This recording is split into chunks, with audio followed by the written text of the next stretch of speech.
거룩한 주일 아침입니다. 오늘도 주님께 예배하기 위해서 주님 앞에 서신 우리 사랑하는 모든 성도님들에게 하나님의 놀라우신 은혜와 평강의 역사가 풍성하게 임하시기를 간절히 소망합니다.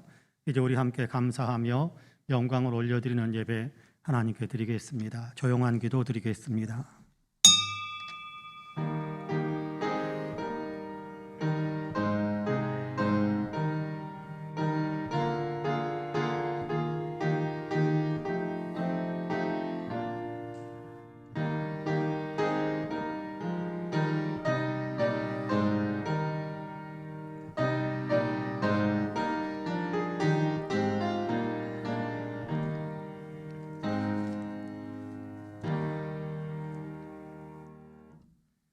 믿음은 바라는 것들의 실상이요 보이지 않는 것들의 증거니 선진들이 이로써 증거를 얻었느니라. 믿음이 없이는 하나님을 기쁘시게 못하나니 하나님께 나아가는 자는 반드시 그가 계신 것과 또한 그가 자기를 찾는 자들에게 상 주시는 이심을 믿어야 할지니라. 은혜와 사랑이 풍성하신 하나님, 저희에게 믿음을 주셔서 하나님의 자녀가 되게 하시고 하나님의 백성으로 살아갈 수 있는 힘을 얻게 하시니 참으로 감사합니다. 믿음으로 주님 앞에 나와서 이 시간 예배할 수 있게 하시니 참으로 감사합니다. 우리의 예배를 기쁘게 받아 주옵시고 예배 가운데 임재하셔서 주님 홀로 영광을 받아 주옵소서.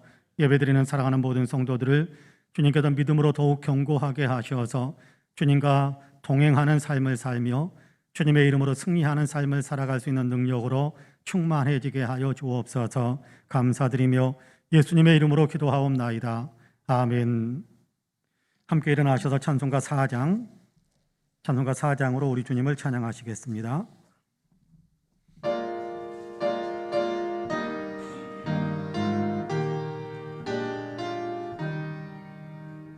성부 성자와 성령 영원히 영광 받으옵소서. 태초로 지금까지 또 길이 영원 무궁 성삼위께 영광. 아멘. 성시교독은 교독문 39번입니다. 교독문 39번입니다.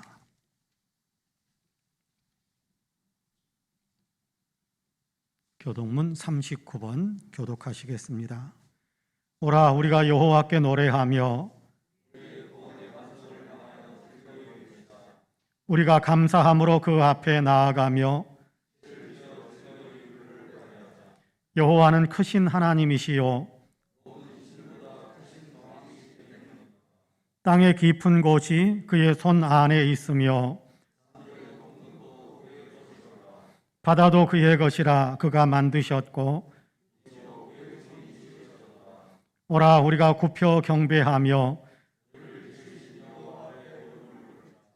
그는 우리의 하나님이시요 우리는 그의 기르시는 백성이며 그의 손이 돌보시는 양이기 때문이라. 아멘. 주보에 있는 고백과 간구의 기도를 함께 드리겠습니다. 함께 기도합니다. 자비와 긍휼이 풍성하신 하나님, 삶의 뒤안길을 돌아보면 우리의 발걸음은 너무도 바르지 못했음을 알게 됩니다. 주님이 부르시는 푯대를 향하여 올곧게 걷지 못하고 비틀거리며 삐뚤삐뚤 걸었습니다. 진리의 길에 바로 서지 못한 채 넘어지고 쓰러졌던 자국들도 너무나 선명하게 새겨져 있습니다. 부끄럽고 죄송함을 금할 길이 없습니다. 주님 용서하여 주시옵소서. 십자가로 우리를 구속하신 것은 다시는 죄의 길을 걷지 않게 하기 위함이었음을 마음에 새길 수 있기를 원합니다. 하나님의 자녀로 받아주신 것은 거룩하신 아버지를 닮아가게 하기 위함이었음을 항상 기억하게 해주시기를 원합니다. 믿음의 사람이 되게 해주신 것을 감사히 여기며 진실한 믿음의 삶을 살게 하여 주시옵소서. 예배와 기도, 말씀 묵상과 순종의 훈련을 더 깊이 쌓게 하시사 거룩한 신앙의 사람이 되게 하여 주시옵소서. 아멘. 개인의 고백과 간구를 하나님께 드립니다.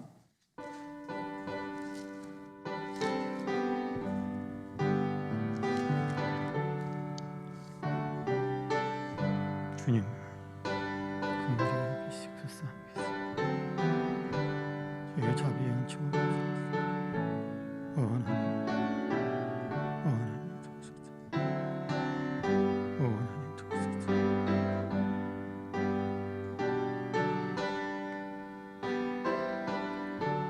하나님 도우소서.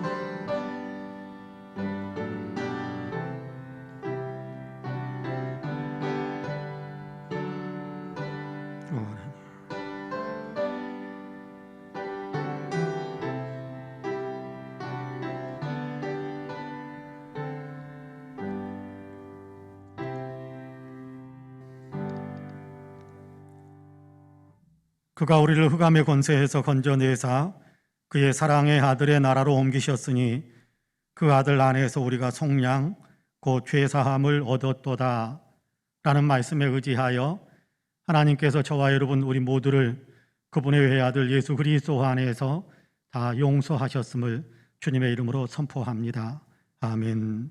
신앙 고백하시겠습니다. 전능하사 천지를 만드신 하나님 아버지를 내가 믿사오며 그 외아들 우리 주 예수 그리스도를 믿사오니 이는 성령으로 잉태하사 동정녀 마리아에게 나시고 본디오 빌라도에게 고난을 받으사 십자가에 못 박혀 죽으시고 장사한 지 사흘 만에 죽은 자 가운데에서 다시 살아나시며 하늘에 오르사 전능하신 하나님 우편에 앉아 계시다가 저리로서 산 자와 죽은 자를 심판하러 오시리라. 성령을 믿사오며 거룩한 공예와 성도가 서로 교통하는 것과 죄를 사하여 주시는 것과 몸이 다시 사는 것과 영원히 사는 것을 믿사옵나이다. 아멘. 다 함께 자리에 앉으셔서 찬송가 380장으로 우리 주님을 찬양하시겠습니다.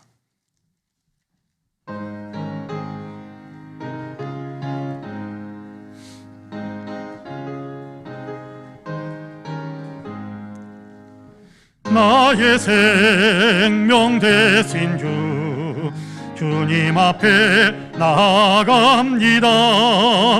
주의 흘린 보혈로 정케하사 받아주소서. 날마다 주를 찬송하겠네. 주의 사랑 줄로서 나를 굳게 잡아매소서. 외로운 세상 지낼 때 나를 인도하여 주소서. 주를 믿고 나가면 나의 길을 잃지 않겠네. 날마다 주를 찬송하겠네. 주의 사랑 줄로서 나를 굳게 잡아매소서. 세상 살아갈 때에 주를 더욱 사랑합니다. 밝고 빛난 천국에 나의 영혼 들어가겠네. 날마다 주를 찬송하겠네. 그의 사랑 줄로서 나를 굳게 잡아매소서.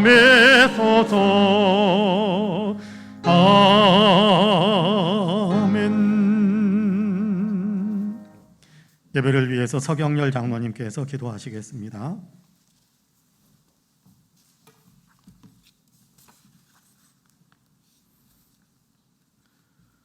할렐루야.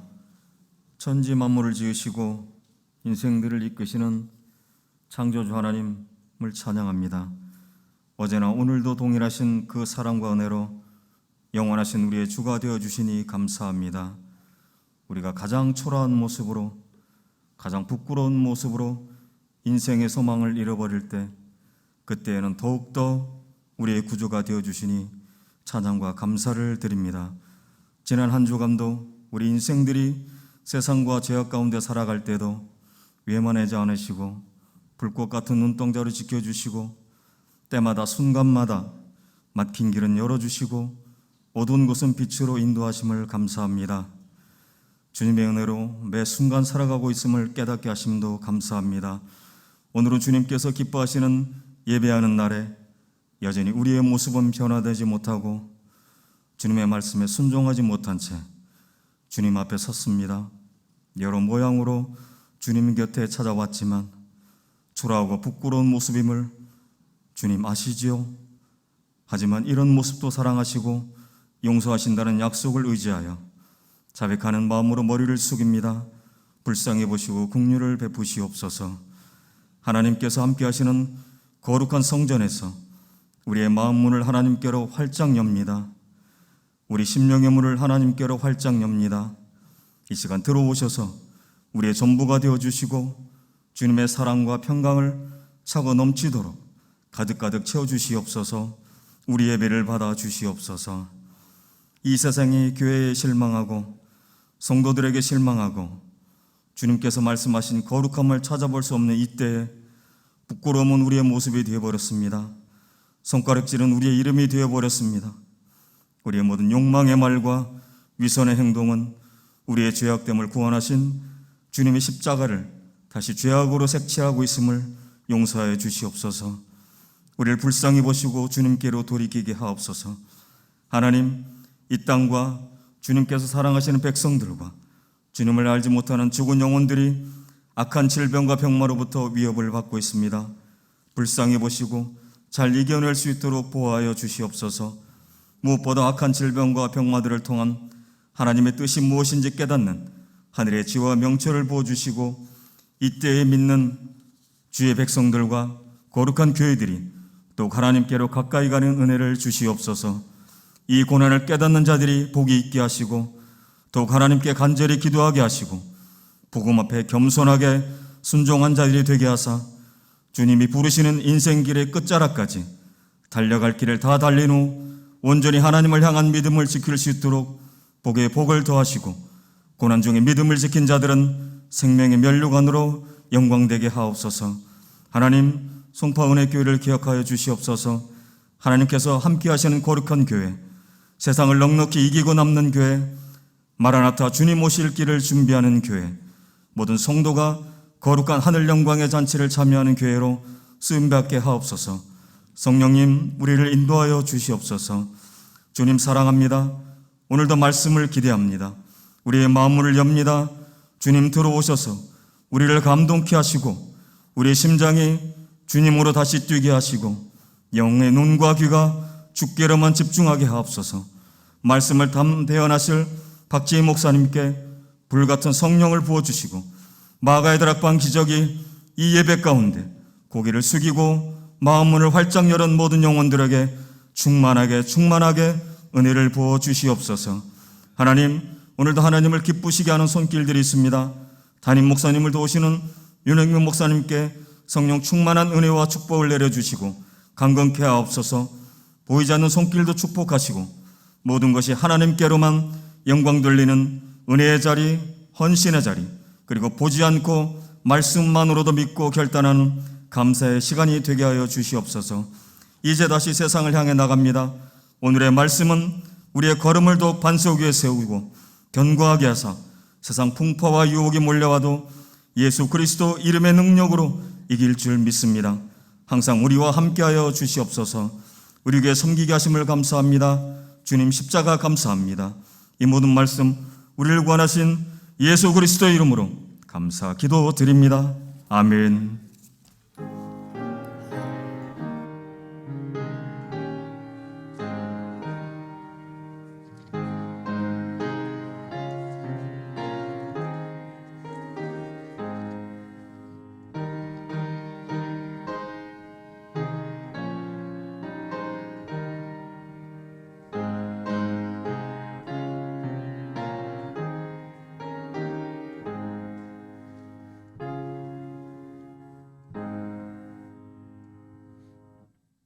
함께 일어나셔서 예물을 봉헌하시겠습니다. 모든 것이 주께로부터 왔으니 이 예물을 주께 드리나이다.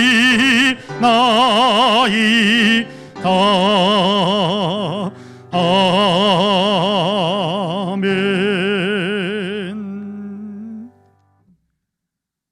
참 좋으신 하나님, 우리의 삶에 놀라운 은혜와 복으로 간섭해 주시고 역사해 주심을 감사합니다. 거룩한 주일 주님 앞에 예배자로 설 수 있게 하심을 감사하옵고, 또 지나온 한 주간 동안에도 놀라운 은혜와 축복으로 우리의 삶에 간섭하셔서 의로운 길로, 사랑의 길로, 주님이 복 주시는 길로 한 걸음 한 걸음 떼어올 수 있도록 우리를 이끌어 주셔서 참 감사합니다. 감사하는 마음으로 주님께 예배하면서 우리의 마음을 모아 귀한 예물로 또한 봉헌합니다. 여기 11조와 감사의 예물, 1,000번제와 주일 예물, 선교헌금, 장학헌금, 구제헌금, 건축헌금으로 우리 하나님께 올려드립니다. 강단의 꽃을 위해서 또 이런저런 마음의 소원과 서원들을 품고 주님께 예물을 봉헌하오니 향기롭게 흠양해 주옵소서. 하나님의 영광을 위하여 아름답게 쓰임받게 하여 주시고, 예물을 드리는 손길들마다, 인생들마다 주님께도 축복하시어서 하늘의 복으로 땅의 복으로 더욱더 풍성케 하시고 윤택케 하시고 독특한 영향력을 끼치는 삶을 살아갈 수 있도록 도와주옵소서. 그리스도의 향기가 되어서 하나님, 영적으로 어두운 사람들에게 은혜의 빛을 비추는 삶을 살게 하여 주시고, 하나님의 선한 섭리의 손길이 되게 하시사 어렵고 힘든 이웃들을 돕는 아름다운 손길들이 될 수 있도록 주님께도 축복하시며, 이 일로 인해서 큰 기쁨과 행복과 만족함을 누릴 뿐만 아니라 하늘의 위대한 상급을 쌓아가는 복된 역사들도 있도록 도와주옵소서. 우리 성도들의 가정마다 하나님의 은혜로 채우셔서 거룩한 복음의 물결이 가득하게 하여 주옵시고, 이 세상에 살아갈 때도 모든 사족들이 다 강건할 뿐만 아니라 경제적으로도 더 힘을 얻게 하시며 자녀손들에게도 더 행복하고 복된 소식이 끊임없이 들려올 수 있도록 주님께서 역사해 주옵소서. 감사드리며 예수님의 이름으로 기도하옵나이다. 아멘. 교회 소식을 말씀드리겠습니다. 공예배 회복을 위해서 여러분 많이 기도해 주시고 또 방역 지침을 잘 지켜주셔서 감사합니다. 더욱더 많이 기도해 주시고 또 방역 지침을 잘 지켜주시면 감사하겠습니다. 사회적 거리두기 4단계가 계속해서 유지되고 있습니다. 사회적인 안전과 모든 이웃들과의 어떤 이웃들의 건강을 위해서 우리가 이렇게 협조하는 마음으로 비대면 예배 그리고 또 비대면과 현장 예배를 병행해서 그렇게 예배를 드리고 있습니다. 우리 예배당에서는 좌석수의 10% 그러니까 우리가 한 33명 정도 그렇게 앉아서 예배 드릴 수 있게 됩니다. 그 사실을 기억하면서 1부 예배, 2부 예배, 수요 예배, 또 금요 기도의 새벽 예배 각 시간에 오실 수 있는 분들은 또 오셔서 집에서 예배 드릴 수 있는 분들은 또 집에서 예배 드리면서 우리가 예배의 끈을 놓치지 않는 거룩한 예배하는 사람으로 계속해서 설 수 있게 되기를 소망합니다. 성경 쓰기에 더욱더 힘을 내주시기를 바라고요. 필사 노트가 필요하신 분들은 사무실로 문의하시기를 바랍니다. 저는 이번 한 주간 휴가입니다. 오늘 2부 예배 후에 당회로 모이겠습니다. 이번 주간에 생신 맞으신 분들이 있는데요. 조영희 권사님, 황인성 청년, 여운성 청년, 서재혁 청년, 배순정 성도님입니다. 여러분 축하하고 축복하는 박수 한번 이 시간 같이 하셨으면 좋겠습니다. 네, 감사합니다. 축하합니다. 축복합니다. 이상 교회 소식을 말씀드렸습니다. 이제 오늘 우리에게 주신 하나님의 말씀을 봉독하겠습니다. 누가복음 7장입니다.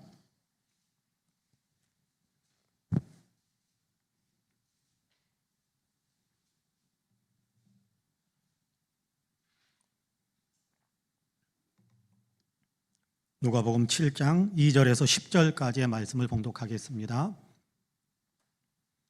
누가복음 7장, 제가 가진 성경은 신약성경 100쪽입니다. 누가복음 7장 2절에서 10절까지 제가 봉독합니다. 어떤 백부장의 사랑하는 종이 병들어 죽게 되었더니 예수의 소문을 듣고 유대인의 장로 몇 사람을 예수께 보내어 오셔서 그 종을 구해 주시기를 청한지라. 이에 그들이 예수께 나와 간절히 구하여 이르되 이 일을 하시는 것이 이 사람에게는 합당하니이다. 그가 우리 민족을 사랑하고 또한 우리를 위하여 회당을 지었나이다 하니 예수께서 함께 가실새 이에 그 집이 멀지 아니하여 백부장이 벗들을 보내어 이르되 주여 수고하시지 마옵소서. 내 집에 들어오심을 나는 감당하지 못하겠나이다. 그러므로 내가 주께 나아가기도 감당하지 못할 줄을 알았나이다. 말씀만 하사 내 하인을 낫게 하소서. 나도 남의 수하에 든 사람이요 내 아래에도 병사가 있으니 이더러 가라 하면 가고 저더러 오라 하면 오고 내 종도로 이것을 하라 하면 하나이다. 예수께서 들으시고 그를 놀랍게 여겨 돌이키사 따르는 무리에게 이르시되 내가 너희에게 이르노니 이스라엘 중에서도 이만한 믿음은 만나보지 못하였노라 하시더라. 보내었던 사람들이 집으로 돌아가 보매 종이 이미 나아 있었더라. 아멘. 이 말씀에 큰 은혜가 있기를 원합니다. 할렐루야. 옆에 분들과 눈으로만 인사 한번 할까요? 하나님이 당신을 참 사랑하십니다. 인사 한번 합시다. 나도 당신을 사랑합니다. 눈으로만 한 번 더 인사할까요? 당신 참 괜찮은 사람입니다.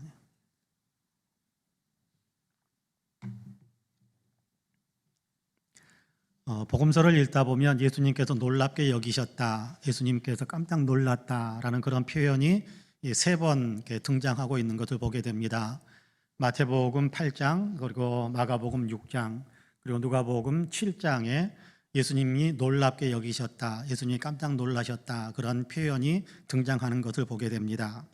그 가운데 마태복음 8장과 누가복음 7장은 동일한 사건을 기록하고 있습니다. 복음서가 기록하는 사람에 따라서 이렇게 중복된 내용들이 좀 있으니까 마태가 기록한 내용과 누가가 기록한 내용이 중복되는 부분들이 많이 있는데, 그 마태복음 8장과 누가복음 7장에 있는 예수님께서 놀랍게 여기셨다, 놀라워하셨다라는 얘기는 같은 사건을 기록하면서 표현하고 있거든요.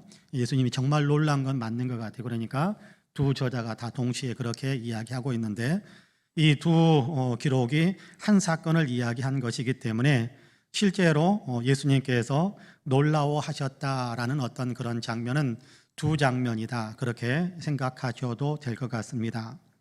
이 두 번의 사건은, 예수님 깜짝 놀라게 되는 이 두 번의 사건은 그 상황이 정반대의 상황입니다. 마가복음 6장에서는 예수님께서 하나님 나라의 일을 말씀하시고 또 예수님께서 놀라운 기적을 베푸시면서 그 말씀들을 입증시키곤 했었는데, 그럼에도 불구하고 사람들이 예수님을 전혀 믿지 않으니까 예수님께서 깜짝 놀랐다, 놀랍게 여기셨다, 그렇게 이야기합니다. 물론 우리가 가지고 있는 개역저정 성경에서는 이상히 여기셨더라, 그렇게 번역을 하고 있습니다마는 헬라어 원문에서는 놀랍게 여기셨다라고 그렇게 단어가 사용되고 있는 것을 보게 됩니다. 불신앙을 보고 놀라신 거지요. 말씀으로 가르쳐 주시고 기적으로 입증시켜 주시는데도 믿지 않는 것을 보면서 아니 왜 믿지 않을까 이상하게 여기면서 놀랍게 여기셨다라고 이야기합니다. 은혜와 사랑을 쏟아주는데도, 그렇죠, 은혜와 사랑을 쏟아주는데도 믿지 않고, 또 믿는 것 같은데도 믿음이 발전하지 못하고 그냥 그 상태에서, 답보 상태에서 전혀 믿음이 미동도 하지 않는 그런 모습을 보시면서 예수님께서 이상히 여기고 정말 이상한 일이다라고 깜짝 놀라셨다라고 이야기하고 있는 거지요. 예수님이 놀라시는 다른 한 장면은 마태복음 8장과 누가복음 7장에 동시에 같이 기록하고 있는 내용입니다. 여기에서 놀라워하신 것은 큰 믿음 때문입니다. 정반대죠. 믿지 않아서 놀라셨는데 이제는 믿음이 생각했던 것보다 훨씬 커버렸다. 얼마나 컸으면 예수님께서 깜짝 놀라셨을까, 그런 생각을 하는데요. 믿음이 크다라는 사실 때문에 예수님께서 놀랍게 여기셨다라고 성경은 기록하고 있습니다. 예수님을 크고 위대하신 분으로 믿는 겁니다. 예수님을 크고 위대하신 분으로 믿는 그 믿음을 보시면서 예수님께서 놀라워하시고 기뻐하셨다라고 성경은 기록하고 있어요. 오늘 우리가 읽은 누가복음 7장이 이것을 증언하고 있는데요. 9절을 보면 예수께서 들으시고 그를 놀랍게 여기셨다, 그렇게 말씀하는 것을 볼 수 있습니다. 이렇게 예수님을 놀라게 만든 사람은 어떤 백부장이었습니다. 백부장, 100명의 군사를 거느리고 지휘하는 중간 지휘관을 이야기합니다.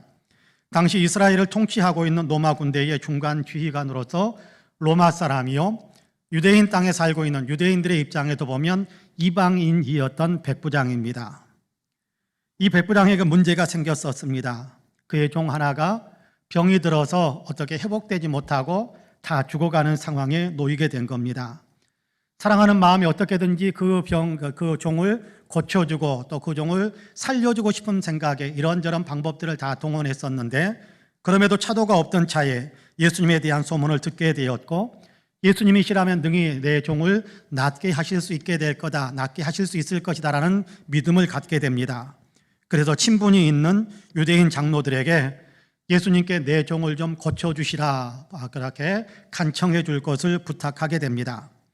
유대인 장로들이 예수님을 찾아와서 백부장은 우리 민족을 많이 사랑해 주었고 또 우리를 위해서 회당까지 지어준 사람이라고 하면서 마땅히 그의 부탁을 들어주는 것, 마땅히 그의 부탁대로 그의 종을 고쳐주는 것이 합당하다라면서 예수님을 설득합니다.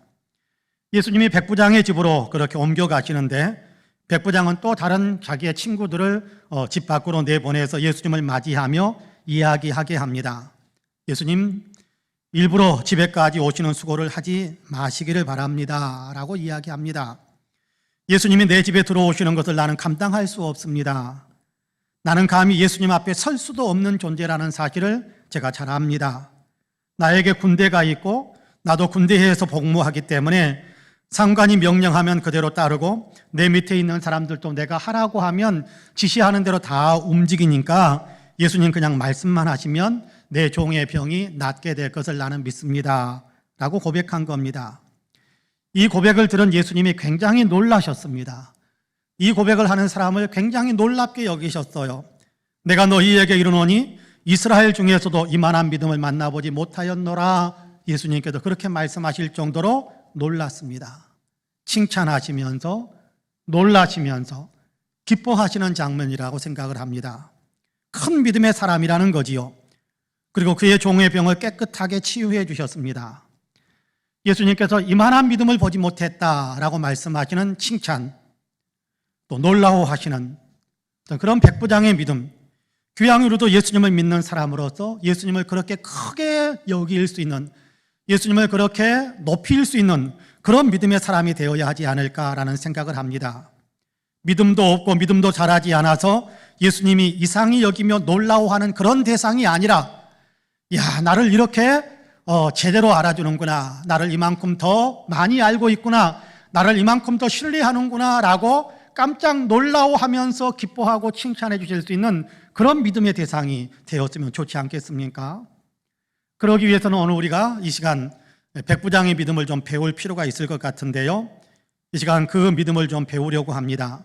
바라기는 말씀을 나누는 이 시간, 주님의 은혜가 우리 가운데 풍성하여서 우리 모두가 주님을 깜짝 놀라게 만들어 드릴 수 있는 큰 믿음의 사람, 이만한 믿음의 사람으로 주님께 영광을 올려드리는 사람들이 되시기를 주님의 이름으로 간절히 축복합니다. 오늘 우리가 백부장에게 배워야 할 것은 첫째로 사랑과 친절의 마음입니다. 백부장에게 먼저 배워야 할 것이 있는데, 사람을 사랑하고 사람에게 친절하게 대하는 마음입니다. 본문의 백부장은 사람을 사랑하고 친절을 베풀었습니다. 여러분, 본문 2절에서 5절까지의 말씀을 같이 한번 읽어볼까요? 2절에서 5절까지 같이 읽어봅니다. 시작. 어떤 백부장의 사랑하는 종이 병들어 죽게 되었더니 예수의 소문을 듣고 유대인의 장로 몇 사람을 예수께 보내어 오셔서 그 종을 구해 주시기를 청한지라. 이에 그들이 예수께 나와 간절히 구하여 이르되 이 일을 하시는 것이 이 사람에게는 합당하니이다. 그가 우리 민족을 사랑하고 또한 우리를 위하여 회당을 지었나이다 하니. 할렐루야. 백부장에게 종이 있는데 그 종이 병들어 죽어간답니다. 당시 로마 사람들에게 있어서 종이란요, 가축과 다를 바가 없는 존재입니다. 그냥 쓸만할 때는 쓰고 쓸만하지 않으면 버리는 것이 로마 사람들이 종, 노예에 대해 갖고 있었던 태도입니다. 그런데 이 백부장은 종을 사랑으로 대했다라는 사실을 오늘 우리가 읽은 본문에서 우리에게 가르쳐주고 있습니다. 존중해주고 잘 대해주고 어쩌면 가족처럼 그렇게 대해주었다라는 사실을 우리가 느낄 수 있을 것 같습니다. 뿐만 아니라 그는 통치 대상이었던 유대인에게도 아주 친절했습니다. 통치 대상, 식민 통치를 하면서 어쩌면 꾹 누르고 있고 어쩌면 마음대로 짓밟고 있는 어떤 그런 대상들 아닙니까? 근데 유대인 장로들의 말에 의하면 이 백부장은 유대인들을 사랑으로 대해 주었고 또 유대인들을 위해서 회당 건물, 예배당이지 우리식으로 이야기한다면 이런 예배당입니다. 회당 건물을 지어서 유대인들이 사용할 수 있도록 내어주기까지 했다라고 합니다. 친절하게 대해주고 잘 대해주고 깊이 배려해주고 사랑해 주었다라는 겁니다. 백부장은 로마 군인입니다. 이스라엘 땅에는 점령군의 지휘관으로 와 있습니다. 얼마든지 거드름을 피우고 함부로 대하고 자기 배를 채우기 위해서 학대할 수 있는 그런 권세와 힘을 가지고 있는 사람입니다. 그러나 그 힘을 악하게 사용하지 않고 도리어 사람들을 선하게 대하고 사랑으로 대하고 친절하게 대했다. 그래서 유대인들이 감동을 받았고 그 감동받은 것 때문에 유대인들이 이 백부장에 대해서 고마워하고 있구나라는 사실을 우리가 알 수 있지 않습니까? 이렇게 사람들을 사랑으로 잘 대해준 것이 백부장에게 복이 되어 돌아왔습니다. 사랑으로 종을 대한 것이 예수님과 연결되는 복이 되었지 않습니까? 여러분 한번 생각해 보시기 바랍니다. 만약 백부장이 종을 사랑하지 않고 죽든지 살든지 지 운명이려니 하면서 무심하게 대했다면 예수님을 결코 생각할 수 있는 힘이 없어 그런 어떤 통로가 없었을 겁니다. 죽든지 말든지 지 알아서 하겠지 그러면서 아무 생각이 없었을 거예요. 그런데 사랑하는 마음을 갖고 있다 보니까 어떻게든지 낫게 해주고 싶고 어떻게든지 고쳐주고 싶고 어떻게든지 살리고 싶은 그 마음에 이 방법 찾고 저 방법 찾다가 예수님에 대한 소문까지 듣고 예수님이라면 고칠 수 있을 것이다라는 생각을 하게 되어서 예수님과 연결되어지는 끈이 이어지게 되는 겁니다. 예수님과 연결되는 겁니다. 복이 된 거지요. 예수님과 연결되어서 얼마나 큰 복이 된 겁니까? 나아가 이스라엘 사람들을 사랑으로 잘 대해 주었기 때문에 장로들이 호감을 얻게 되었고 장로들은 백부장의 문제를 자기들의 문제로 여기면서 예수님을 찾아가 백부장 대신에 예수님께 간청하게 됩니다. 요즘식으로 이야기한다면 중보기도 해준 겁니다. 만약 백부장이 이들을 학대했더라면 그들이 예수님께 나아가 진심으로 그를 위해서 간청할 수 있었겠습니까? 결코 그런 일은 없었을 것입니다. 그럼에도 장로들이 예수님을 찾아가 대신해서 간청하는 수고를 아끼지 않았던 것은 그만큼 사랑받았던 것에 대한 고마움이 있었기 때문인 거지요. 사랑받았던 것에 대한 고마움. 그래서 그 고마운 마음 때문에 백부장을 위해서 간절히 중보기도를 하는데 이 중보기도를 들으신 예수님께서 발걸음을 돌려서 백부장의 집으로 오고 있지 않습니까? 이 중보의 기도에 없었다면 이 백부장을 대신해서 유대인 장로들이 예수님께 간청하는 그 일이 없었다고 한다면 예수님께서 백부장의 집 쪽으로 걸어올 일도 없었겠지요. 그러나 잘 대해 주었더니 대신해서 중보기도 해주는 사람들이 되었고 그 중보기도를 듣고 예수님께서 친히 방문하시기에 찾아오시는 그런 역사가 일어났다라는 겁니다. 그렇습니다. 이들의 중보기도가 예수님으로 하여금 백부장을 찾아가게 만든 것입니다. 사랑으로 대해 준 것이 중보기도에 도움을 받게 만들었고 예수님의 도움을 받을 수 있게 만든 것입니다. 사랑과 친절을 베풀면 결국 그 사랑과 친절로 인해 사랑과 친절을 베푼 사람이 많은 이로운 열매들을 거두게 된다는 사실을 우리에게 가르쳐주고 있습니다. 잠언 19장 17절에서 주님은 우리에게 그런 교훈을 들려줍니다. 가난한 자를 불쌍히 여기는 것은 여호와께 꾸어드리는 것이니 그의 선행을 그에게 갚아주시리라. 사랑으로 대해주고 선행으로 그에게 선행을 베풀어주면 그 사랑과 선행에 대해서 하나님께서 내가 빌린 것으로 여기면서 대신 갚아주시는 그런 은혜와 역사를 만드신다라는 겁니다. 하나님께서 사랑과 선행에 대해서는 갚아주신다. 그렇게 이야기합니다. 예수님께서 선포하신 팔복의 말씀을 기억하시는지 모르겠습니다. 그 가운데 5번째 복은 우리가 잘 아는 복입니다. 긍휼히 여기는 자는 복이 있나니 그들이 긍휼히 여김을 받을 것이며 라고 주님께서 선포하십니다. 긍휼히 여기는 것 무슨 얘기입니까? 다른 사람을 불쌍히 여기면서 사랑해 주면서 잘 대해주는 겁니다. 그러면 그 사람이 복을 받게 되는데 긍휼히 여김을 받는 복을 받게 된다. 사람들도 그를 긍휼히 여겨주고 하나님께서, 우리 주님께서 그를 긍휼히 여겨주시는 그런 복을 받게 된다라고 이야기합니다. 사랑으로 대하면, 선행으로 대하면 도리어 그것이 자기에게 복이 되더라라는 것이지요. 복이 되더라. 백부장은 그런 삶을 살고 있었던 사람입니다. 사랑을 베풀고 선행을 베풀고 그렇게 이웃에게, 아니 자기보다 훨씬 아래에 있는 종에게, 피식민지 백성에게 그렇게 대했다라는 겁니다. 그런데 그것이 그에게 복이 되었다라는 거예요. 예수님께서 마태복음 25장에 하신 말씀을 기억하시리라고 생각합니다. 마지막 심판대 양의 편, 염소의 편 세울 때 주님께서 그런 말씀을 하시지요. 지극히 작은 자 하나에게 한 것이 내게 한 것이고, 지극히 작은 자 하나에게 하지 않은 것이 내게 하지 않은 것이다. 그렇게 말씀하시지 않습니까? 그렇습니다. 사랑하는 성도 여러분, 우리가 주님 앞에 인정받고 칭찬받는 사람이 되기를 원한다면 옆에 있는 사람에게 사랑을 베풀고 친절하게 대해주는 삶을 우리도 배워야 할 것입니다. 할 수 있으면, 그래서 갈라디아서에서는 그런 얘기를 합니다. 할 수 있으면 모든 사람에게 선을 행하라. 그런데 믿음의 사람들에게는 더욱더 이 선을 행하는 것에 열심을 내라라고 이야기하는 것을 우리가 듣게 됩니다. 어려운 시대라고 이야기합니다. 그렇죠. 지금은 어려운 시대라고 이야기합니다. 모두가 다 살기 어렵다고 그렇게 이야기하는 때고요. 여러 가지 경제적인 형편 때문에 어려움을 그렇게 호소하는 그런 때이기도 합니다. 그런데 그 가운데에서 우리가 선을 행한다면, 그 가운데서 우리가 다른 사람들에게 사랑을 베푼다면 주님께서 우리를 얼마나 아름답게 보실까 한번 생각해 보시기 바랍니다. 선을 행하면서 사는 겁니다. 주님께 인정받는 믿음의 사람은 사랑하면서 사는 겁니다. 여러분, 우리 주변에 있는 사람들, 그리고 또 우리 교회 성도들, 구역에 있는 식구들, 신도회에 있는 식구들, 아니 구역이나 신도에 소속되어 있지 않더라도 내가 아는 우리 교회 식구들 많지 않으니까 알잖아요.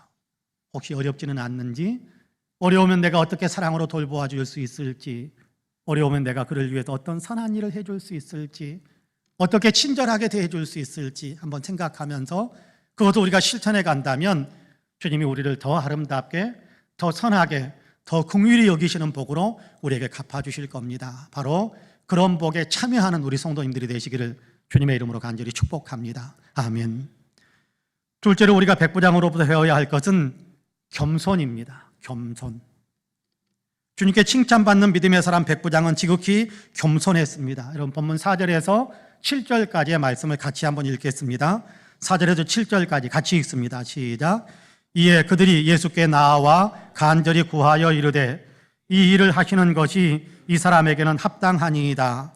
그가 우리 민족을 사랑하고 또한 우리를 위하여 회당을 지었나이다 하니 예수께서 함께 가실새 이에 그 집이 멀지 아니하여 백부장이 벗들을 보내어 이르되 주여 수고하시지 마옵소서.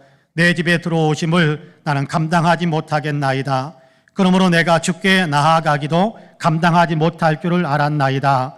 말씀만 하사 내 향인을 낫게 하소서. 할렐루야. 유대 장로들이 예수님께 와서 예수님 백부장을 좀 도와주셔야겠습니다 라고 간청하는 겁니다. 예수님 백부장을 좀 도와주세요 라고 간청하면서 하는 말이 있습니다. 장로들은 백부장이 주님의 도움을 받을 만한 충분한 자격이 있는 사람입니다. 그렇게 이야기합니다. 예수님이 그의 종을 고쳐주어야 할 충분한 조건을 백부장은 갖추고 있다는 겁니다. 4절에서 보면 장로들은 그런 얘기를 합니다. 이 일을 하시는 것이 이 사람에게는 합당하니이다. 그렇게 이야기하거든요. 도움을 받을 자격이 충분하다라는 겁니다. 그는 백부장입니다. 높은 신분의 사람이지요. 그는 착한 일을 많이 했습니다. 그는 심지어 유대인들에게 회당, 우리 예배당 같은 그런 회당을 직접 지어서 유대인들에게 사용하도록 내어주기까지 했단 말입니다. 이 정도면 할 만큼 한 사람 아닙니까? 내놓을 것 많은 사람 아닙니까? 그러므로 충분히 도움을 받을 만한 자격을 갖춘 사람이다. 유대인 장로들은 그렇게 이야기하면서 도와주셔야 한다라고 그렇게 예수님을 설득하려고 합니다. 그러나 백부장의 마음은 그렇지 않았습니다. 백부장은 나에게는 도움받을 만한 자격이 있다라는 생각을 하지 않았어요. 내가 백부장이다라는 어떤 신분을 내세우지도 않았습니다. 그는 자신이 자격 없는 사람이다라고 이야기할 뿐입니다. 그는 예수님이 자기 집으로 오신다는 말을 듣고 서둘러서 자기 옆에 있는 친구들을 예수님께로 내어보내면서 예수님께서 이 말 좀 꼭 전해 주십시오라고 부탁합니다. 뭐라고 이야기합니까? 주여, 수고하시지 마옵소서. 내 집에 들어오심을 나는 감당하지 못하겠나이다. 그러므로 내가 주께 나아가기도 감당하지 못할 줄을 알았나이다. 말씀만 하사 내 하인을 낫게 하소서. 그렇게 이야기합니다. 주님, 저는 자격 없는 사람입니다. 주님을 내 집에 모실 만한 자격도 없습니다. 그러니까 내 집에까지 들어오시는 것을 차마 제가 받아들이기가 어렵습니다. 내 집에 들어오시는 것을 멈춰 주십시오. 주님을 영접할 만한 자격이 없는 사람입니다 라고 이야기합니다. 나는 감히 주님 앞에 설 만한 사람도 못 됩니다. 내 신분이 뭐 높다고 주님 앞에, 아니요, 주님 앞에 설 만한 그런 신분이 아닙니다 라고 이야기합니다. 그래서 마땅히 직접 배웠고 간청드려야 할 일이었지만 감히 주님 앞에 나설 수가 없어서 대신에 유대인 장로들을 통해서 간청을 드렸던 것이라고 고백합니다. 백부장이라는 신분을 내세우지도 않습니다. 자기가 했던 선한 일들을 내세우지도 않습니다. 다만 자기는 주님의 도우심이 필요한 사람일 뿐이다 라고 자기 자신을 낮추면서 겸손하게 주님께 아뢰고 있습니다. 자기를 내세우지 않는, 자기를 낮추는 겸손한 사람입니다. 여기에서 우리는 예수님께서 들려주셨던 바리새인과 세리의 이야기를 생각해 볼 필요가 있을 것 같습니다. 예수님께서 그런 말씀을 들려주셨죠. 바리새인과 세리가 예루살렘 성전에 기도하러 올라갔는데 두 사람은 각기 따로 떨어져서 서서 기도했다라고 이야기하십니다. 바리새인은 하나님께 그렇게 기도했다고 합니다. 나는 다른 사람들, 불의한 사람들, 토색하는 사람들, 가늠하는 사람들과 같이 살지 않아서 나는 참 좋습니다. 나는 그런 사람들과는 다른 사람입니다. 11조도 꼬박꼬박 드렸고 일주일에 한 번씩은 금식 기도도 했습니다. 나는 저런 사람 세리와는 차원이 다른 사람입니다. 저런 사람처럼 살지 않아서 나는 감사합니다 라고 기도했답니다. 그는 자기가 하지 않았던 것을 했다거나 자기가 한 것을 안 했다고 지금 이야기하고 있는 것은 아닙니다. 그는 불의하지 않았습니다. 11조도 드렸습니다. 세리처럼 살지도 않았습니다. 그래서 그는 그렇게 살았다고 그렇게 하나님께 고백하고 기도합니다. 물론 자기가 한 것 그대로 이야기하지요. 그러나 이 사람의 마음이 문제였습니다. 그는 나는 이런 사람입니다 라고 자기를 내세우고 자기를 자랑하면서 나는 다른 사람보다 더 낫다라는 우월의식을 가진 그런 교만한 마음으로 서 있는 겁니다. 하나님 앞에서 그러니 사람들 앞에서는 얼마나 더 교만했겠습니까? 반대로 세리는 앞으로 나아가지도 못하고 맨 뒷자리에 섰습니다. 감히 하늘을 향하여 얼굴도 들지 못한 채 가슴을 치면서 하나님이여 불쌍히 여겨주소서 나는 죄인이로서이다 라면서 웁니다. 두 사람 가운데 누가 더 하나님의 은혜를 받았겠습니까? 두 사람 가운데 누가 더 의롭다고 인정함을 받았다고 말씀하셨습니까?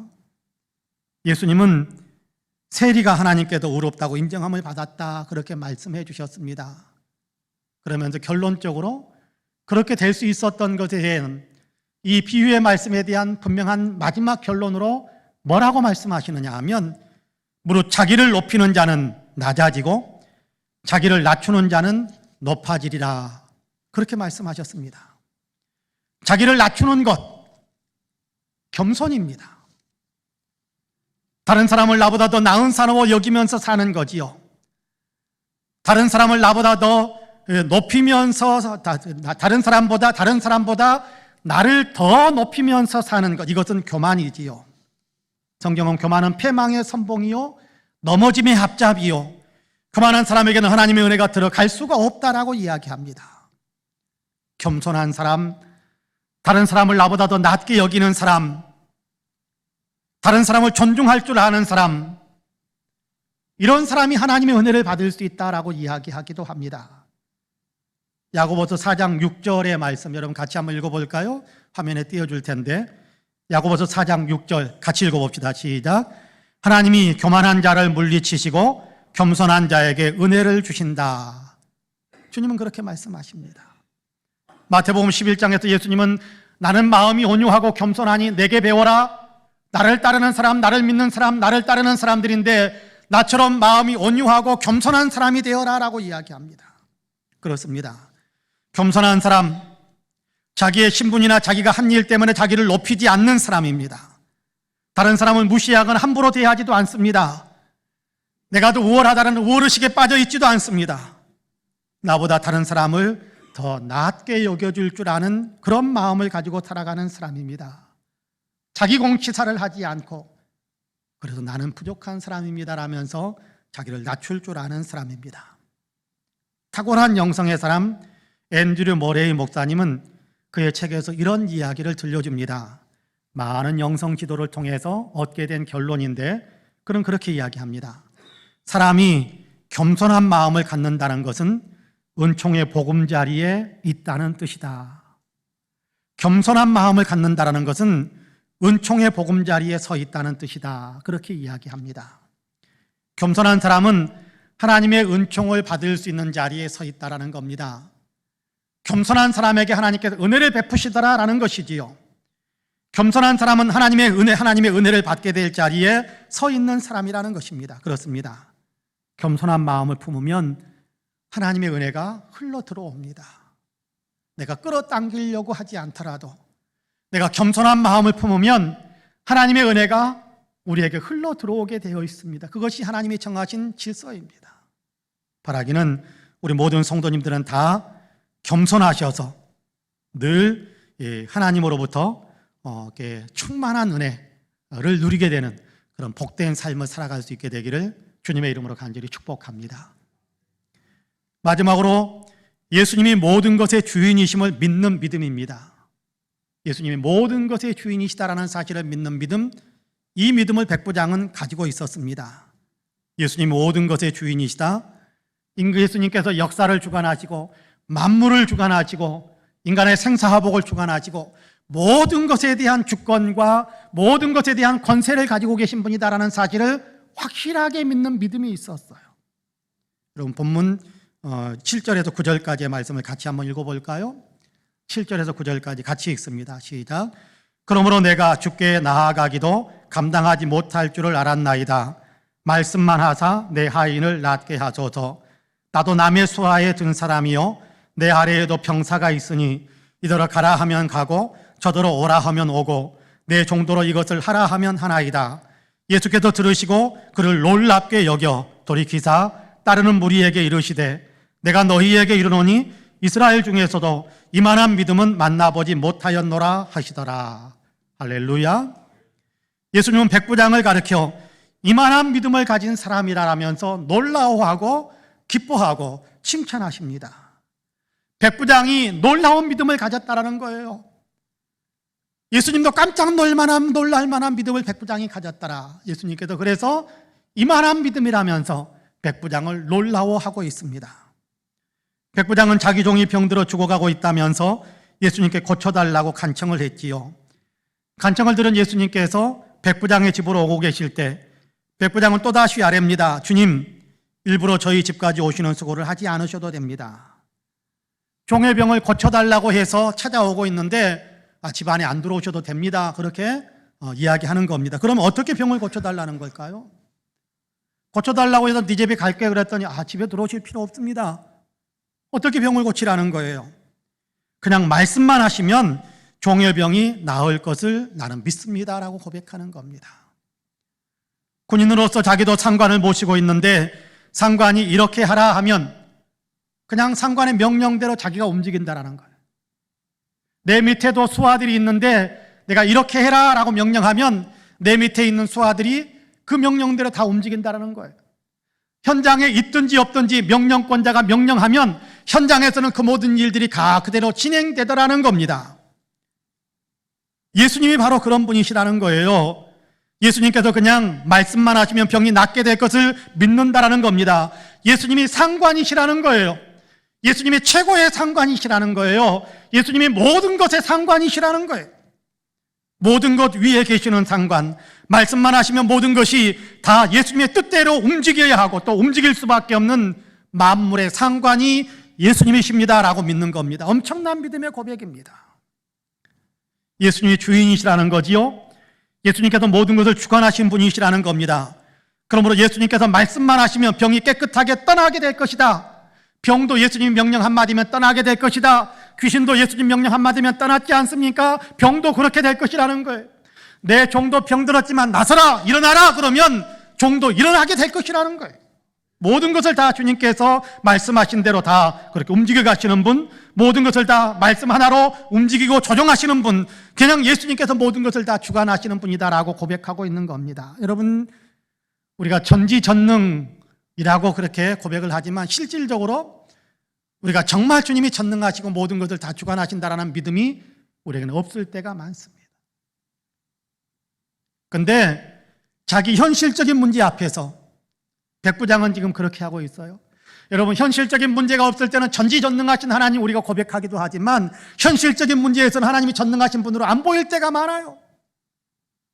근데 백부장은 자기 현실의 문제 앞에서 주님은 전능하신 하나님이십니다, 말씀만 하시면 됩니다, 그렇게 고백하고 있는 거예요. 이 믿음을 보면서 예수님께서 깜짝 놀라셨다고 하지 않습니까? 9절 말씀을 제가 다시 한번 읽어볼게요. 예수께서 들으시고 그를 놀랍게 여겨 돌이키사 따르는 무리에게 이르시되 내가 너희에게 이르노니 이스라엘 중에서도 이만한 믿음은 만나보지 못하였노라 하시더라. 그렇게 말씀합니다. 놀랍게 여기셨습니다. 이만한 믿음을 만나보지 못했다면서 놀라워하십니다. 백부장의 믿음이 상상보다도 훨씬 컸다라는 거예요. 이방인인데도 이스라엘 사람들보다 그 믿음이 더 컸고, 주님을 따라다니는 사람이 아닌데도 주님을 따라다니는 제자들보다 그의 믿음이 더 컸다라는 거예요. 이만한 믿음, 이만한 믿음. 놀랍도록 큰 믿음을 가졌다라고 기뻐하시고 놀라시며 칭찬하시는 겁니다. 혹 우리 가운데는 그렇게 생각하시는 분들이 혹 계실지도 몰라. 예수 믿는 것이면 믿는 것이지 믿음이 크고 작고가 있습니까? 하는 생각을 하실 수도 있을 겁니다. 그렇습니다. 믿음은 크고 작고 분별이 되어지는 거예요. 예수님께서도 믿음이 크다 작다라고 분명하게 말씀을 하셨거든요. 큰 믿음에는 칭찬과 축복을 선포하시고 작은 믿음에는 꾸중과 또 야단치는 이렇게 책망이 따르는 것을 성경에서 우리가 볼 수 있습니다. 마태복음 14장을 보면 풍랑이는 바다 위를 예수님께서 걸어오시는 것을 베드로가 봤습니다. 깜짝 놀랐는데 그런데도 불구하고 베드로가 갑자기 예수님께 그런 부탁을 드리, 주님, 정말 주님이시라면 저도 물 위를 걸어올 수 있도록 와라, 걸어와라 한번 말씀해 주세요. 와라. 그러니까 베드로가 정말 배에서 풍랑 일고 있는 바다로 내려갔습니다. 안 빠졌습니다. 예수님처럼 물 위에 서 있습니다. 한 걸음 두 걸음 걸어가는데 옆에서 바람 때문에 풍랑이 이는 그 파도 치는 것을 보면서 갑자기 두려운 마음에 사로잡힙니다. 믿음이 사라지고 두려움이 마음에 엄습해 들어오니까 그는 현실의 사람이 되는 거예요. 물속에 그냥 빠져 들어가 버리는 겁니다. 그러자 예수님께서 그의 손을 잡고 물속에서 끄집어내서 건져주시면서 하시는 말씀이 있었습니다. 믿음이 적은 자여 왜 의심하였느냐, 책망하시는 겁니다. 예수님을 믿는다고 하면서 눈앞에 있는 현실의 문제 때문에 예수님의 능력을 의심하고 세상 일에 염려하고 고민하고 그 현실에 대해서만 두려워하는 마음에 빠져서 믿음이 작동할 여지가 없어져 버린 거예요. 그러니까 믿음이 적은 것이다, 왜 의심했느냐, 왜 두려워했느냐, 책망하시는 겁니다. 작은 믿음은 시험에 빠지게 됩니다. 믿음이 적으면 시험에 빠지게 돼요. 가야 할 축복의 자리에까지 도달하지 못하게 되는 겁니다. 그러므로 주님께서 작은 믿음을 칭찬하지 않으시는 거예요. 믿어라, 두려워하지 말고 믿어라. 주님은 그런 말씀을 하시는 거죠. 반면에 큰 믿음, 확신 있는 믿음은 주님의 칭찬을 받고 주님의 축복을 받게 됩니다. 마태복음 15장에는 귀신 들려 고통당하는 딸 때문에 예수님을 찾아 나온 가나안 여인의 이야기가 나옵니다. 예수님이 외면하시는데도 계속해서 고쳐달라고 소리치고 간청하고 쫓아다닙니다. 급기야는 자기 자신을 괴의 자리에까지 낮추면서 주인의 상에서 떨어지는 부스러기를 개가 먹는 것처럼 나에게도 그런 부스러기 은혜만 주신다면, 개가 먹는 것 같은 음식 부스러기, 근데 주님의 은혜에 그 부스러기라도 주신다면 내 딸이 깨끗하게 고침받게 될 것을 믿는다라고 고백하는 그 자리에까지 이르게 됩니다. 이렇게 대하고 저렇게 대해도 끝까지 주님을 붙드는 믿음의 여인이요, 예수님이 주시는 부스러기 은혜만으로도 얼마든지 딸이 나을 것임을 믿는 믿음의 고백을 하는 여인이었습니다. 예수님은 이 여인의 믿음이 크다라고 칭찬하시지요. 끝까지 포기하지 않고 부스럭이라도 자기를 한없이 낮추는데도 낮아지고 부스럭이라도 얻으면 문제가 해결될 것이라는 그 믿음 가지고 주님을 끝까지 붙드는 그 여인을 보면서 예수님이 뭐라고 말씀하느냐 하면, 여자여 내 믿음이 크도다, 내 소원대로 되리라 라고 말씀하십니다. 큰 믿음의 사람이라면서 내 믿음대로 되라 라고 하시는 겁니다. 그러자 딸이 즉시 나아서 온전해졌다라고 성경은 증언하고 있습니다. 믿음이 크면 큰 역사가 만들어지는 겁니다. 오늘 백부장도 그렇습니다. 이만한 믿음이라고 칭찬하시고 축복해 주시는 순간 그 종의 병은 깨끗하게 씻은 듯이 나았습니다. 큰 믿음은 큰 역사를 만들거든요. 우리가 큰 믿음을 갖는다면 주님은 우리에게도 더 큰 역사가 일어나게 하실 것을 믿습니다. 여러분, 주님을 제한하지 마세요. 주님을 자꾸만 우리의 이성과 우리의 현실과 우리의 어떤 이 상황 때문에 주님을 제한시키지 마시라는 겁니다. 주님은 우리의 상황과 우리 현실보다 훨씬 크신 분이세요. 그런데 우리는 상황이 이러니까 안 돼. 믿음은 없어져 버렸어요. 상황이 이러니까 안 돼. 현실은 이러니까 안 돼. 우리는 다 안 된다고만 그래요. 주님은 어디로 가버린 겁니까? 주님은 상황에 갇히는 분입니까? 주님은 현실에 제한당하시는 분이십니까? 현실 위에 계시는 분이 주님이시고 현재 우리의 상황보다 더 크신 분이 주님이시고 우리의 인생과 이 역사를 끌어안고 계시는 분이 주님이시고 얼마든지 원하시는 대로 움직여 가실 수 있는 분이 주님이시잖아요. 그러므로 현실과 상황 때문에 주님을 제한시키지 마시기를 바랍니다. 주님은 만유보다 크신 분이세요. 전능하신 분이십니다. 믿으면 그 믿음대로 역사가 이렇게 일어나는 것을 믿습니다. 큰 믿음을 가지시기를 바랍니다. 주님은 믿음이 큰 사람을 보시고 놀라워하셨습니다. 너무 그러니까 현실적으로만 믿지 마세요. 내 계산대로만 믿지 마시기를 바랍니다. 내 계산이 되면 주님을 믿고 내 계산이 안 되면 안 믿는 겁니까? 그건 믿음이 아니잖아요. 주님은 만물을 창조하시고 만물을 주관하시는 전능하신 하나님이심을 믿으시기 바랍니다. 우리를 사랑하셔서 자기 생명을 내어주신 주님이 오늘 우리를 위해 놀라운 일을 얼마든지 행하실 수 있고 행하기 위해서 준비하고 계신다는 사실을 믿으시기를 바랍니다. 큰 믿음을 가지세요. 큰 믿음의 사람에게 주님은 큰 역사를 만드십니다. 여러분, 큰 믿음의 사람이 되셔서 큰 축복을 받게 되기를 간절히 축복합니다. 사랑하는 성도 여러분, 주님은 큰 믿음에는 큰 역사로 화답하시는 분이십니다. 주님은 만물의 주인이시고 지금도 만물을 주관하신다라는 믿음을 고백하는 백부장을 놀라워하시면서 그 믿음대로 역사하셨지 않습니까? 우리도 믿음의 그릇을 키우면, 우리도 믿음을 확장시키면 현실에 자꾸만 내 이성의 어떤 세계 속에도 자꾸만 위축되는 것이 아니라 그럼에도 주님은 능하신 주님이다라는 사실을 믿는 믿음의 그릇을 더 팽창시키면, 넓히면 그 믿음의 그릇 안에서 주님의 놀라운 역사가 펼쳐집니다.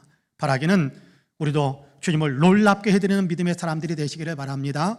주님의 은혜를 베푸시고 말씀으로 역사하시고 우리로 하여금 깨닫게 하시고 선포하시는데 우리가 그럼에도 불구하고 아이고 그건 이야기일 뿐이고 그러면서 우리가 믿지 않게 된다면 주님은 이상하게 여기면서 놀라워하실 겁니다. 이렇게 가르쳐주는데도 도대체 안 믿네? 정말 이상하네 라면서 놀라워하실 겁니다. 그러나 주님은 이런 분이다라고 믿고 주님이 이런 분이다라고 선포하는 것을 듣고 믿으면서 주님이 이 역사하시는 대로 주님께서 우리에게 가르쳐 주시는 대로 믿음의 것을 확장시켜 가면 정말 믿음이 큰 사람이구나, 정말 나를 따라오는 사람이구나 라고 주님께서 놀라워하시며 믿음대로 되리라라고, 믿음대로 될지어다라고 축복을 선포하실 겁니다. 바라기는 주님을 놀라게 해드리는 믿음의 사람들로 우리가 그렇게 주님 앞에 서 있는 그런 성도들이 되시기를 주님의 이름으로 간절히 축복합니다. 아멘. 기도하겠습니다. 은혜로우신 하나님, 우리에게 믿음을 주셔서 감사합니다. 믿음을 키워갈 수 있도록 도와주심을 감사합니다. 주님이 어떤 분이신지를 우리에게 가르쳐 주시고 주님을 가르쳐 주신 그대로 믿을 수 있도록 우리의 믿음의 그릇을 넓혀갈 수 있게 하심을 감사합니다. 주님, 우리가 믿음이 더 커지게 하셔서 정말 주님이 우리를 보면서 놀라워하며 칭찬하며 믿음대로 될지어다라고 선포하시면서 우리의 믿음 안에도 놀라운 역사들이 만들어지는 것을 우리의 삶 속에서 또다시 경험하며 이웃에게 간증할 수 있는 사람들이 될 수 있도록 역사해 주옵소서. 감사드리며 예수님의 이름으로 기도하옵나이다. 아멘. 함께 일어나셔서 찬송가 453장으로 우리 주님을 찬양하시겠습니다.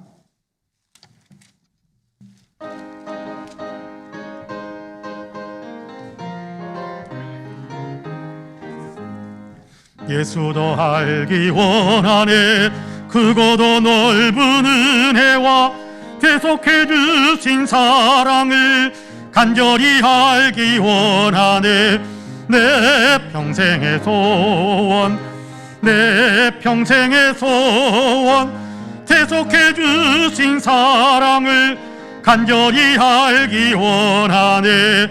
성령이 스승 되셔서 진리를 가르치시고 거룩한 뜻을 깨달아 예수를 알게 하소서. 내 평생의 소원, 내 평생의 소원, 계속해 주신 사랑을 간절히 알기 원하네. 성령의 감화 받아서 하나님 말씀 배우니 그 말씀 한 절 한 절이 내 맘에 교훈되도다. 내 평생의 소원, 내 평생의 소원, 계속해 주신 사랑을 간절히 알기 원하네. 예수가 계신 보좌는 영광에 둘려 있도다. 평화의 왕이 오시니 그 나라 왕성하도다. 내 평생의 소원, 내 평생의 소원, 계속해 주신 사랑을 간절히 알기 원하네. 아멘. 우리 구주 예수 그리스도의 은혜와 아버지 하나님의 놀라우신 사랑과 성령님의 감동 감화 충만케 역사하심이 주의를 거룩하게 지키며 하나님께 예배하면서 말씀을 통하여 마음을 새롭게 하고 있는 우리 사랑하는 모든 성도님들과 가정과 가족들 행하시는 일들 위에 아름다운 신앙 공동체 우리 송파은혜 교회 위에 특별히 외국에 있고 군문에 있고 출차 중이거나 병상에 누워있는 사랑하는 형제 자매들, 우리 명예 목사님이신 서달수 목사님, 이 나라 이 민족, 그리고 아직도 코로나 때문에 많은 고통을 겪고 있는 지구촌에 있는 사랑하는 모든 형제 자매들 위해 이제로부터 영원토록 함께 하시기를 간절히 축원하옵나이다. 아멘.